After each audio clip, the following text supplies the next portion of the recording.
I am sympathetic towards the fact that it sucks that Nintendo pulled their game from Evo. Do I look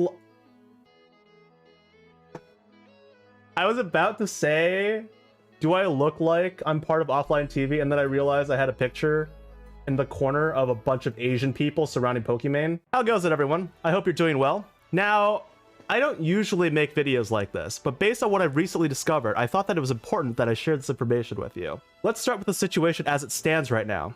As we all know, this year Nintendo has decided that Super Smash Bros. Will no longer be a part of EVO. Many people in the FGC and I are sympathetic towards the Smash community in this regard. It really sucks to not be able to compete in a game you love and have put so much time and effort into at an event as large and celebrated as EVO. So today, friends, I'm here to answer and solve a mystery where there was none. For people believe there was no hope for the future of Smash at EVO. Today, friends, I am here to tell you that not only is there hope for the future of Smash at EVO, but your prayers have been answered.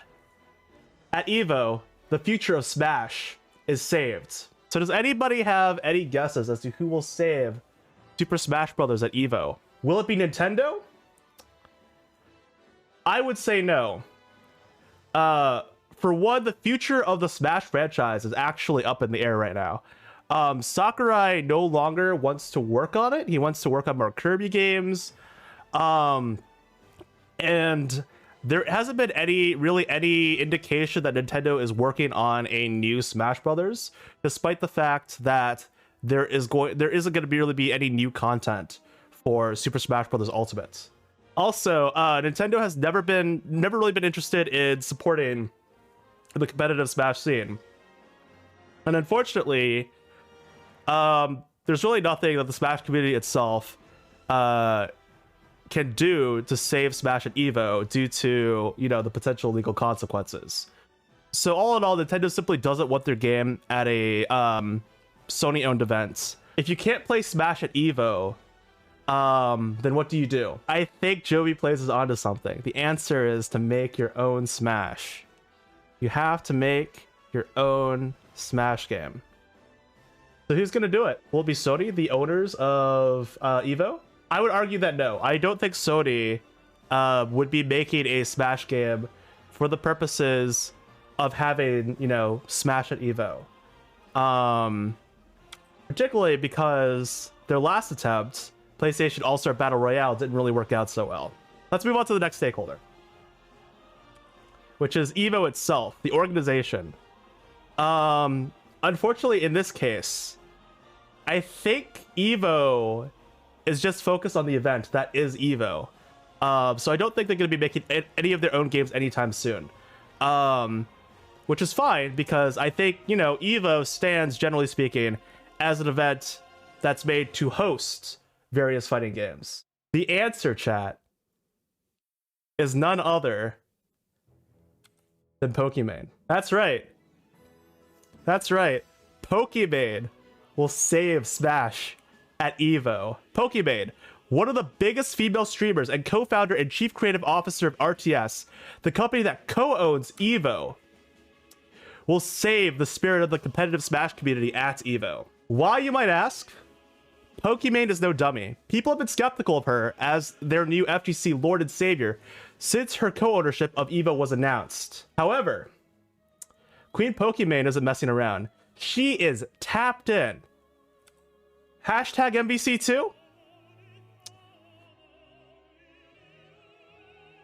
Actually, let's forget about that one. That one kind of got away from her, right? That one kind of got away from her. It didn't really go anywhere. But hashtag free Melee, though. Back in October 2021, Poki said, "Do you know the amount of friends that have messaged me and were like, free Melee, can you get it back on the main stage?" And I was like, noted, guys. Noted. The gospel I speak of is the truth. Pokimane will save Smash at EVO with a new game. Not just because she's a clever girl and a savvy businesswoman, but because she cares. Pokimane will build bonds where people of the FGC and Smash communities have historically sought to build walls, gatekeep, sever ties, and make war like a bunch of sweaty, angry nerds on the internet. She'll bring everyone to the table, and she will unite the nations like the Avatar from the show she got in trouble for streaming on Twitch. For my queen is a benevolent dictator, one that toots unicorn farts and poops rainbows. So now we know who is going to save Smash at EVO. All that's left is to discuss the how. So without further ado, I've heard from very credible sources that Queen Poki is indeed working on a game to serve the wants and needs of the competitive Smash community at EVO. I know that we've had a number of Smash clones throughout the years of varying quality, none of which could truly challenge the popularity of Super Smash Bros. And many attribute this to a couple of main reasons. The first being differences in gameplay. And I get it. Old game Smash good, new game not Smash bad. Nerds be naturally adverse to change, and anything even slightly different from what they're used to is absolutely unacceptable. The second reason is the absence of comparable star power IPs to challenge the strength of Nintendo's well-loved legacy and iconic lineup. To address the first issue, Poki is assembling a dedicated development team of talented individuals who have experience working on a number of highly successful indie fighting game titles, such as Brawlhalla and Lethal League. Her team will also be working closely with top-level Smash players to design the core gameplay for extensive testing.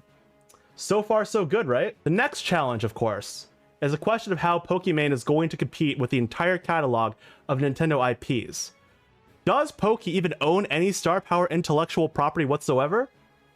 That's a good question, and one that actually leads to the title of the game itself. Without further ado, ladies and gentlemen, guys, gals, and non-binary pals, I present to you the to-be highly rumored, highly anticipated, super special awesome sauce, offline TV, no-build Legend Zone All-Star People H1 Gen Z1 Plus, Orant, Battle Royale Melee, Bruz. Or OTV, B for short. That's right. The next Smash will be a competitive platform fighting game where you can play as your favorite offline TV personalities. What are my thoughts on Melee? Did I just get it? My thoughts on Melee are that it's a game. I'll be entirely transparent with you.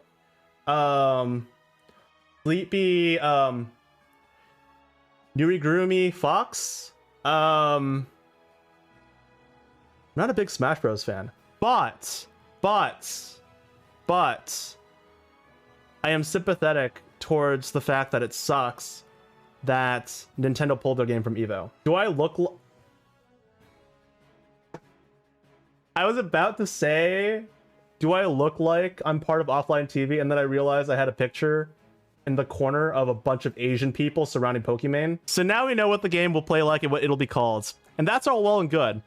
But if what fighting game in late 80s and early 90s American kid nostalgia historian now living in Japan, please play Melty Blood with me, Majin Obama says is true, then presentation is key. Your game needs sauce. Beef may be what's for dinner, but it's Arby's that has the meats. If her copyright strike ridden React history, the fan art her very dedicated fan base, not simps mind you, share on Twitter from their shrines, her alternate avatars, and that gross tentacle hentai skateboard deck that she was so eager to share on stream are any indication, she may be looking to downscale from 3D all the way to 2D. That's right, we're getting a weeby anime game. As such, keep your ears to the ground for news about whether Arc System Works or French Bread will be involved in crafting the look of OTVB. Next, a fighting game requires a dope soundtrack. And Pokimane is undoubtedly hip to the kids. As such, she has enlisted the talents of both South Korean pop sensations, BTS and Blackpink, to craft the music for the game. Now, to address one of the biggest concerns of a modern fighting game. The netcode. Being so in touch and plugged into the community, Pokimane is aware of everyone's favorite buzzword. That being rollback netcode. In order to ensure the best online experience for players, your FGC queen has enlisted the best of the best with honors.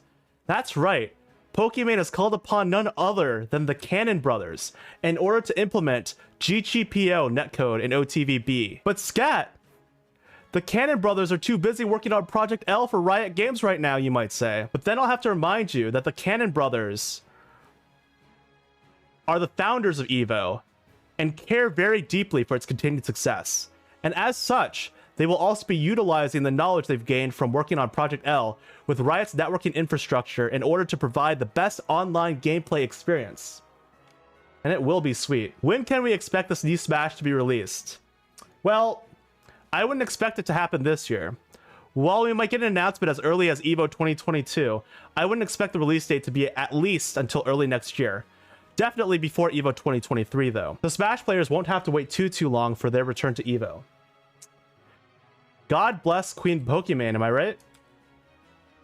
Long live the Queen. As for the price, it's still up in the air as to whether or not OTVB will be sporting a $30 to $60 price tag or be free to play, but I think it goes without saying that the game will certainly have its fair share of DLC, as there is no shortage of incredible and popular streaming talent who can be added to the game's roster.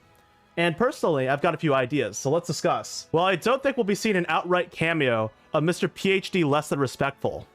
Although he's recently settled his legal dispute with Twitch, he is still banned on the platform for reasons unknown to the public, and all the rules regarding his ban still apply. So there's no way Poki would make a game such that she couldn't stream it, and everyone on Twitch is going to be wanting to stream it. Now, I'm not saying that OTVB will be entirely absent of not peace, not slow, and the product of massive velocity of an object. Instead, I think we'll be seeing Professor Rude Dude in another form. One that appears as a color swap Beautiful Joe with a mustache and mullet. Next is XQC. And in this case, the guy basically has a crush on Queen Pokimane, as he stated in the past that he thinks that she's the most attractive streamer on the platform, not including himself. And she knows it, was apparently flattered by it, and apparently also had a crush on his roommate. So here I'm betting that the Queen responds to this flattery. And I think XQC is a shoo-in for DLC. In fact, I think he'll be a random item character. And I'll make my last DLC prediction quick. I think that the Botez sisters will be ice climbers with chess pieces for hammers. So, still not convinced that Pokimane will save Smash at EVO? I already told you that she is a savvy businesswoman. If Smash isn't at EVO, then what is she going to do with all the warehouses full of Pokimane branded Herbreeze spray-on spray-out deodorant? The Smash community was basically her whole demographic. That stuff was going to be sold as merch on tables next to the EVO hoodies, hats, and pullovers. And I have it on good authority that it's made with real Pokimane unicorn farts. Furthermore, the game itself is already a win. Everyone is going to be playing it. All the streamers are going to be streaming it. All sorts of content creators on every conceivable platform are going to be playing it. And the Panda Boys are going to be going nuts on this thing. The option select time-traveling revisionist clickbait master Giuna will be on the scene. Or is it actually Sajam? That dude Max won't even need the game to be released. Imagine what that guy could do with a 10-second teaser trailer with just a logo. He's gonna get at least 20 videos out of it. And there will be an exciting brand new game to play in the JM Cup. And Leffen might, but probably won't enjoy it, just like any other video game. That guy really needs to get another hobby. Like maybe reading. And to that end, Stephanie Meyer or E.L. James novels might be a good place for him to start. Anyways, even if you're not interested in fighting games, I still think the news of Pokimane making her own Smash game for EVO is big news, because she'll be one of the first big-time streamers alongside Dr. No Table Manners to put out their own video game. So let me know in the comments down below what you think of Pokimane saving Smash at EVO. And while you're at it, leave a like and subscribe to the channel. I've been Scatmaker, thank you for watching. Be kind to one another, take care of yourselves, and until next time, I'll see you later.